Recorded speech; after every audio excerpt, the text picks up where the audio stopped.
దోమల నివారణకి బోలెడన్ని నిధులు ఉంటాయి. ఆ నిధులు ఖర్చు పెట్టేసినట్టు లెక్కలు చూపెడుతుంటారు. కానీ వీళ్ళు మింగేస్తా ఉంటారు.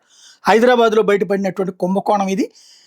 తాజాగా దోమల నివారణకు కేటాయించిన నిధుల్ని జేబులో నింపుకొని, చివరికి మనుషుల రక్తం పీల్చే దోమల కన్నా వీళ్ళే ప్రమాదకారులుగా మారారంటూ మల్కాజిగిరి సర్కిల్‌కి చెందిన ఒక కార్మికుడు ఫోన్‌పే లావాదేవీల వివరాలు బయటపెట్టాడు.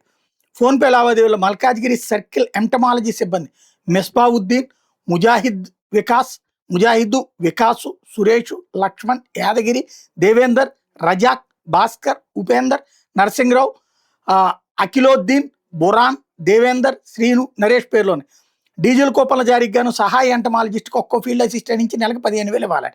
సీనియర్ ఎంటమాలజిస్ట్కి 20,000 ఇవ్వాలట. ఉప కమిషనర్కి 25,000 చొప్పున క్యాష్ వెళ్ళాలట. వాడు ఫోన్పేలో డబ్బులు తీసుకోరట. ఆడిట్ విభాగంలో 2 కంప్యూటర్ ఆపరేటర్లు శివ, సుధాకర్ నెలకు 3,000 నుంచి 5,000 వెళ్తున్నాయట. ఫోన్పే లావాదేవీలు మంగళవారం జీహెచ్ఎంసీ ప్రధాన కార్యాలయంలో మీడియాకు చూపించాడు. కమిషనర్ ఆర్వి కర్ణన్కు కూడా కంప్లైంట్ చేశాడు.